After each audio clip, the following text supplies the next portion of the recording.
All right. Shalom, y'all. Shalom, shalom. It's Michael Israel.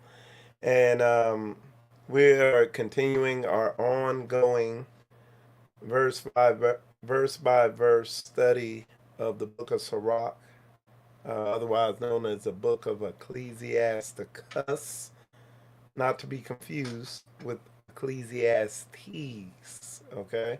And this is one of the books in the Apocrypha. As you know, this book is basically like the book of Proverbs on steroids, and we're going through it verse by verse. So we are going to pick up in one of my favorite chapters of this book, chapter 2. Uh, and chapter 2 starts out, it says, "My son, if thou come to serve the Lord, prepare thy soul for temptation." Um, if you want to read it in the read version, "My child, if you come to serve the Lord, prepare yourself for testing." Okay? And, one of the big things I talk about, one of the reasons I like this book is because there's no wiggle room in this book for religiosity or a religious spirit. This book is about fruit. You know what I'm saying? Um, it says you'll know them by their fruit. Faith without works is dead. And this is showing you what the work is. So there's no confusion. Okay.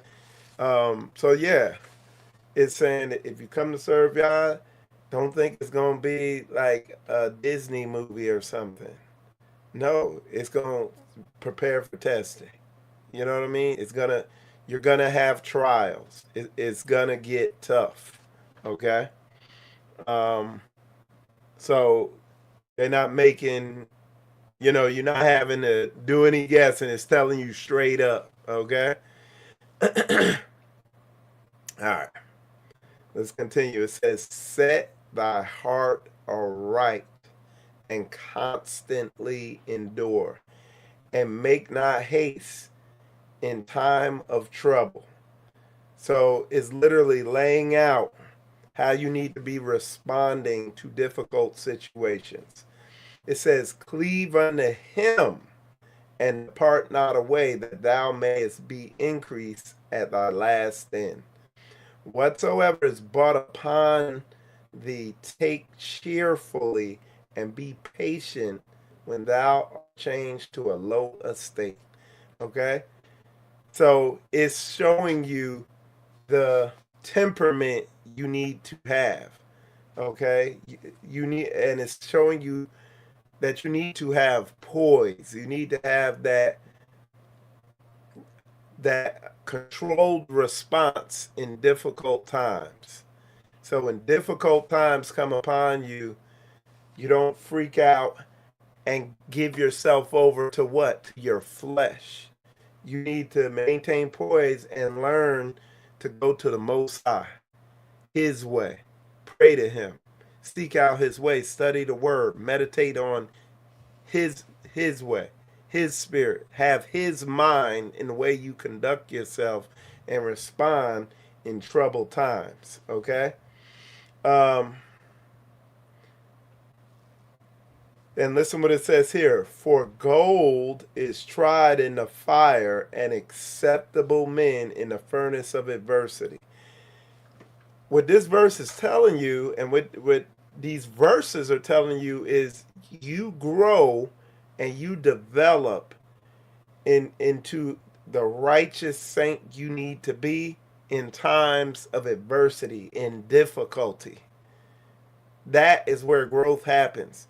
And this is why you see a lot of people who never change. They never change because they avoid adversity. Okay?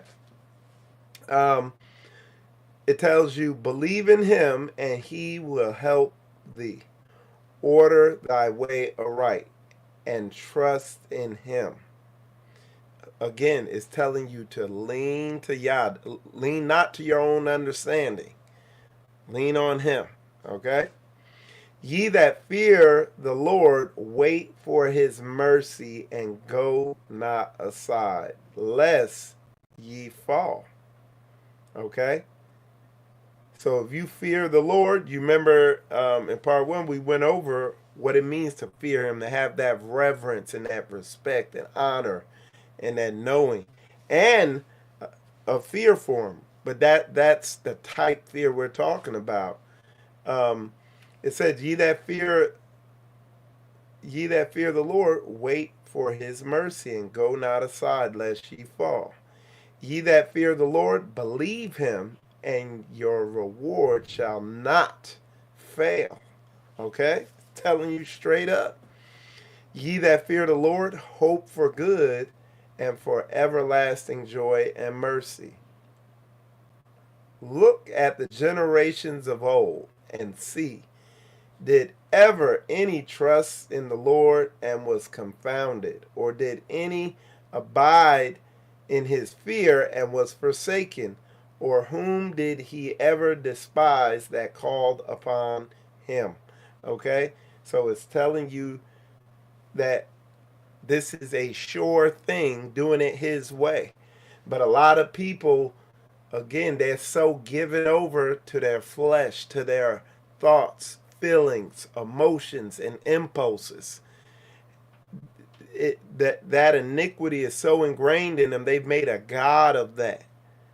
They're obedient to these thoughts, feelings, impulses. They trust in their flesh and their mind and their thoughts, feelings, emotions so much that they feel like what the word's saying goes against this stuff, so they go with their thoughts, feelings, and emotions. They just can't bring themselves to get in alignment with what the book says. You see what I'm saying? You can't be moving like that.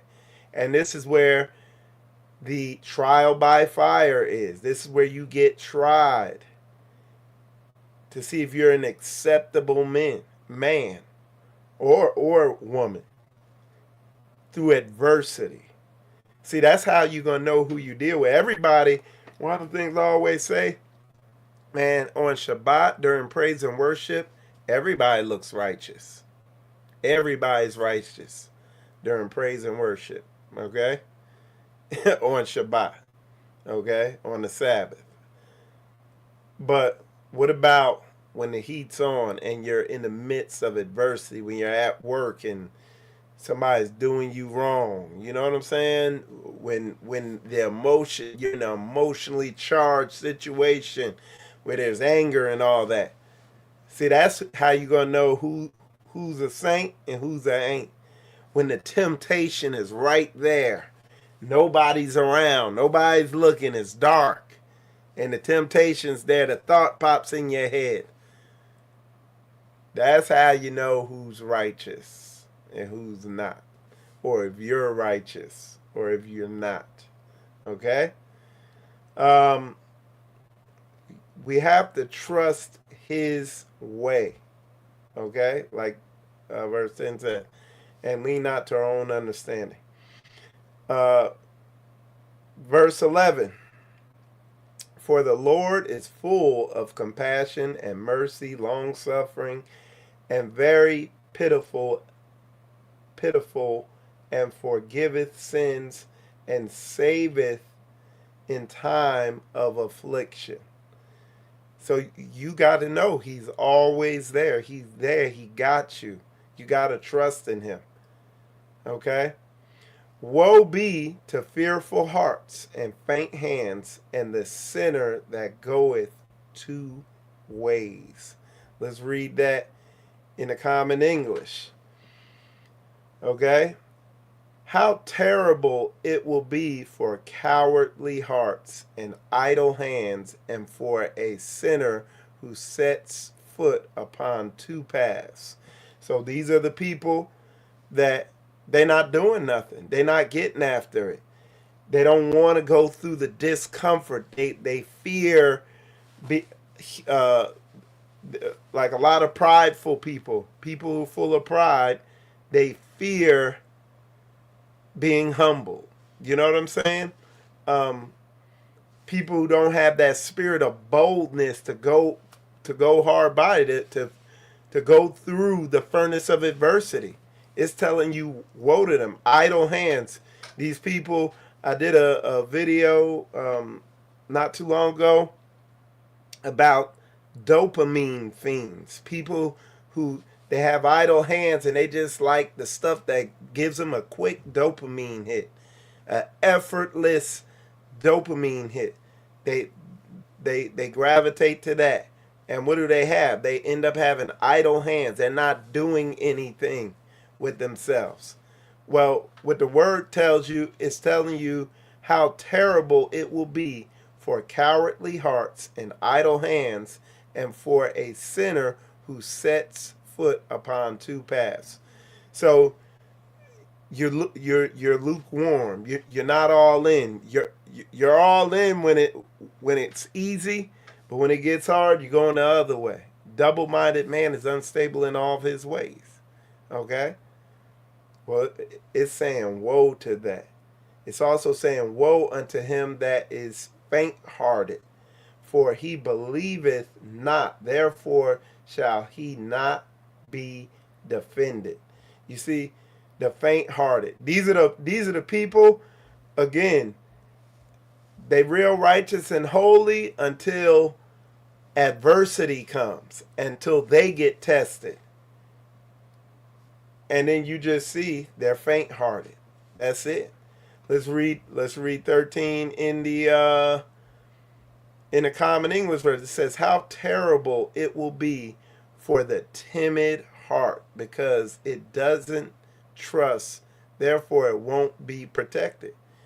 So when you're faint-hearted, when you're timid-hearted, when you soft, when there's certain things you just not gonna change.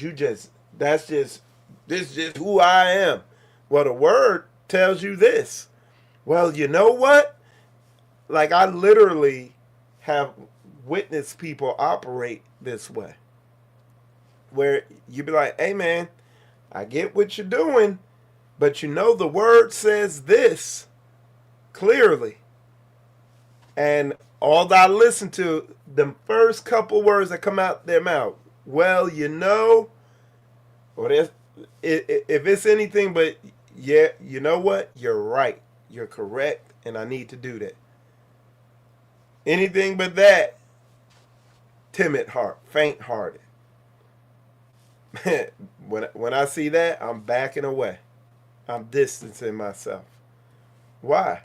Because it says, woe unto him that is faint-hearted, for he believeth not, therefore shall he not be defended. Back away from them people. When you see people that they got stuff they just not gonna change, they just not gonna bring into line with the word, it's showing you through fruit that they do not believe. And I fellowship with believers, okay?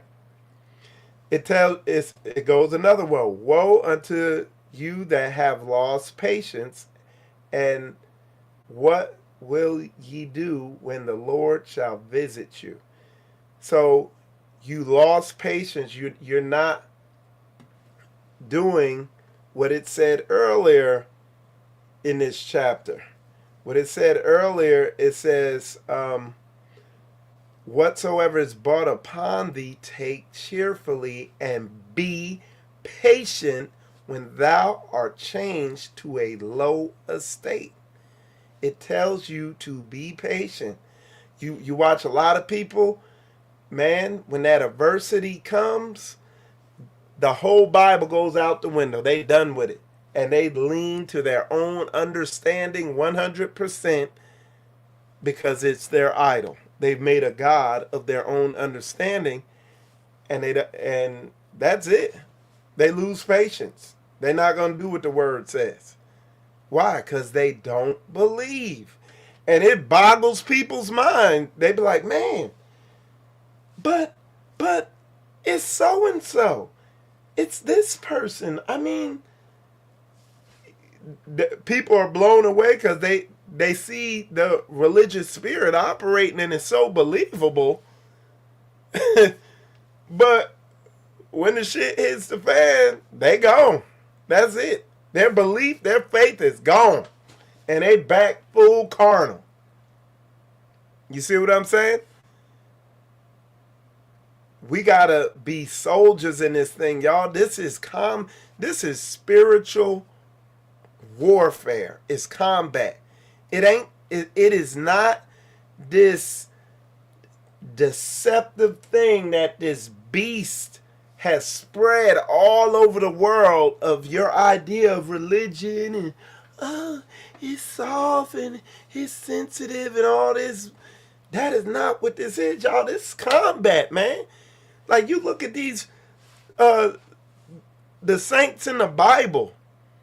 Like, some of these dudes were straight killers, boy. Like, these religious people today, oh, they would think Jesus was wicked. He went in there flipping tables.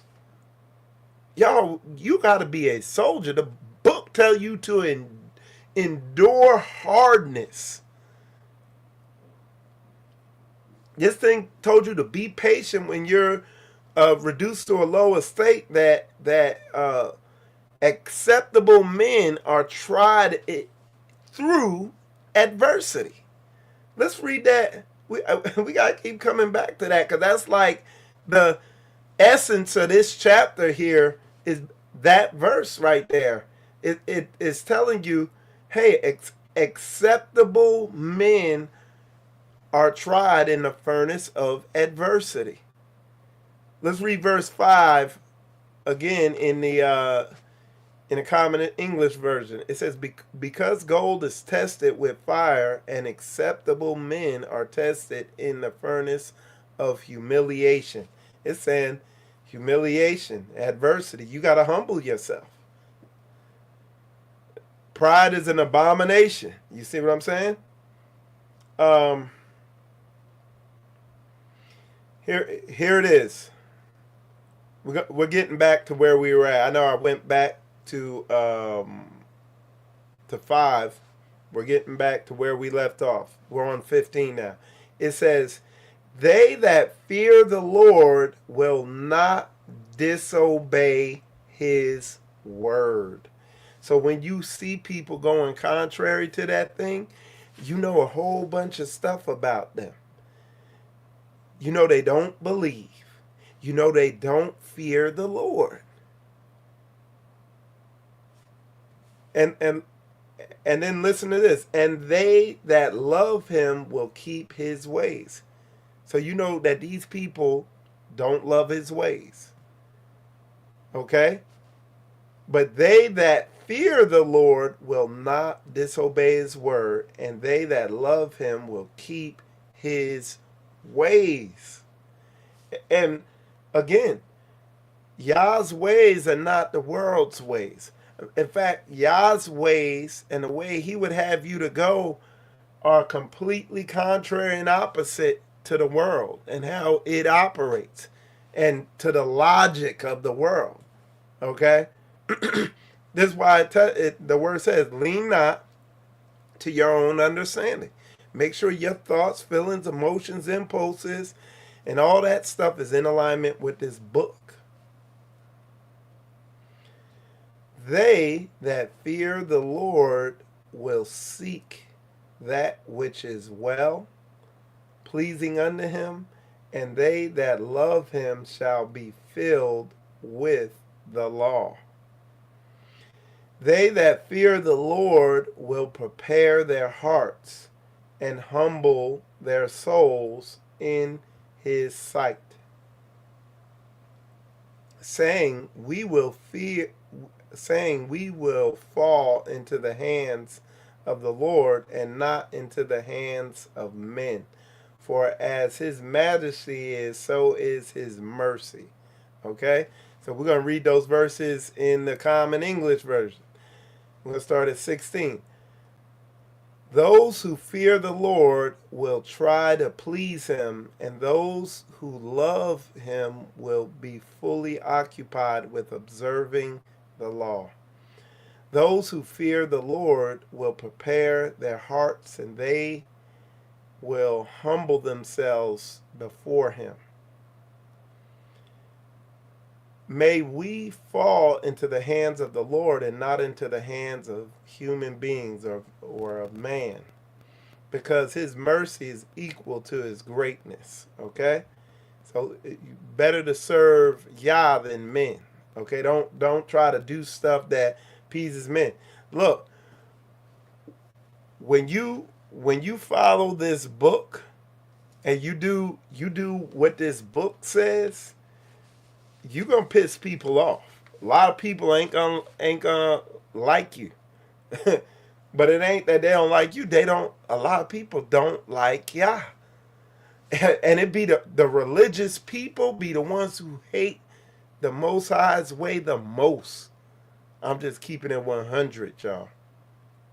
It be those people with the religious spirit. People with the Holy Spirit be walking in accordance with this book and be perfectly lined up. Okay? But with that said, y'all, that concludes the verse by verse Bible study of chapter 2 of the book of Sirach. And like I said, whenever I get a chance, I'm going to be on here just going through this whole book. And then eventually after that, we're going to do Proverbs and then go through the rest of the word. Okay? But with that said, I appreciate y'all tuning in. I'm Michael Israel. You are watching Spiritual Combat. And with that said, shalom, shalom.